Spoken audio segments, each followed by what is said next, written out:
leave them occupied. Okay. Yesterday, you told the UN Security Council that you either act immediately or dissolve yourself altogether.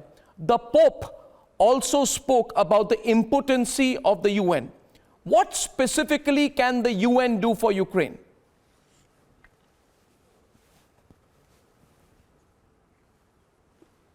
ООН може зробити дуже багато всього. Well, UN can do a lot.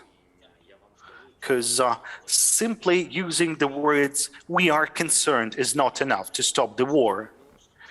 We feel only the words and the support in the words. They have to be courageous. They have to be powerful.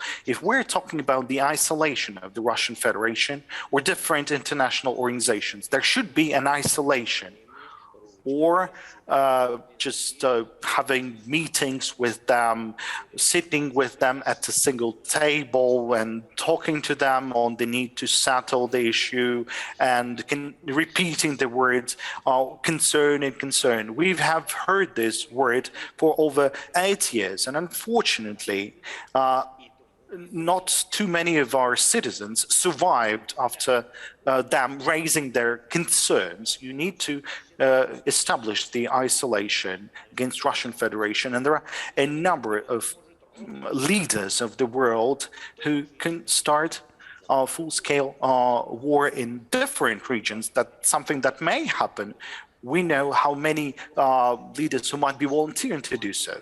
That's why there has to be a diplomatic response to the diplomacy of Russian Federation. If you don't know how to do this, let's establish a format. Let's establish some powerful steps to have a response to Russia. We should not be using the words of concerns. We should be using the words of the ultimatum, because they are using only the ultimatum in their conversation with us and the whole world. Well, yes, absolutely, I agree with you. In 2011, the UN Security Council had approved a no-fly zone over Libya. You asked the NATO for a no-fly zone, they are rejecting it. Why don't you ask the UN bodies to provide a no-fly zone? Is that possible?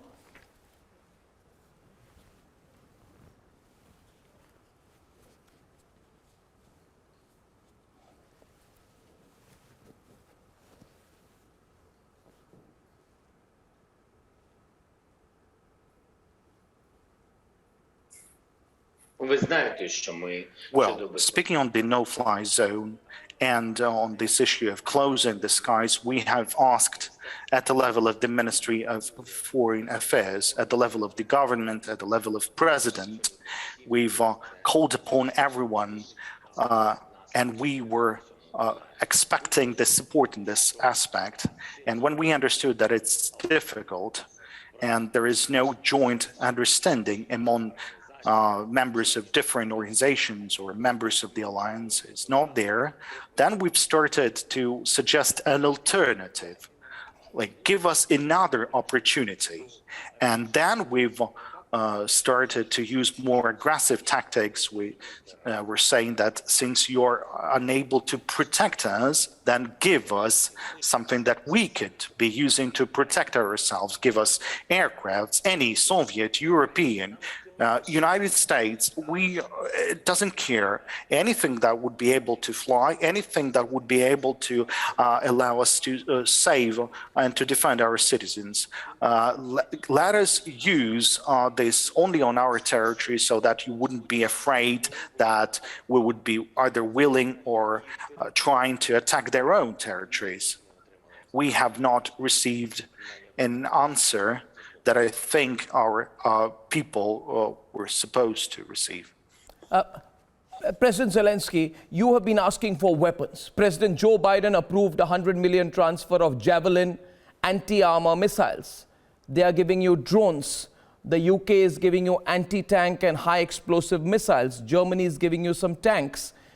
If you are getting all these weapons and these heavy weapons, are you, President Zelenskyy, preparing for a longer war with Russia, with all these Western weapons?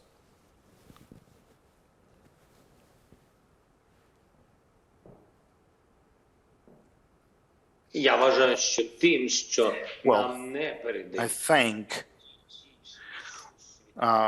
when any of the world leaders are not transferring us weapons, now that may delay the end of the war because we're not willing to surrender. Without the heavy weapons, this war would be a longer process. So we would be simply repelling their attacks, and they might try once again after repairing their equipment, after mobilizing more and more people, and then we'll be repelling more and more attacks, we'll be liberating more and more cities. So our country, without these heavy weapons that you've mentioned, that would mean that we would have a longer war. If we would have all the weapons that you've mentioned, and it's important to mention that different countries are approving the allocation of certain weapons. I'm grateful for what we are receiving, but you have to understand, we understand that we have weapons when these weapons are supplied already on the territory of Ukraine, when already this weapon is in the armed forces of Ukraine. Before that, it's only a process, it's not the result. So on many weapons that you've mentioned, we are in the process of having them transferred to Ukraine, but you're not able to fight in the process. You can be powerful when you have these weapons, when you are having those weapons on the territory of Ukraine. So if the world would like to end this war, then you would need to swiftly provide us with these weapons. And when we will have these weapons on our territory, then we would be powerful enough. We're not willing to capture any single city or territory or any person in the Russian Federation. We're not willing to have that. We are fighting for our land. So if these weapons will be supplied to Ukraine swiftly, then we would be able to press the enemy outside of our territory, and that's all.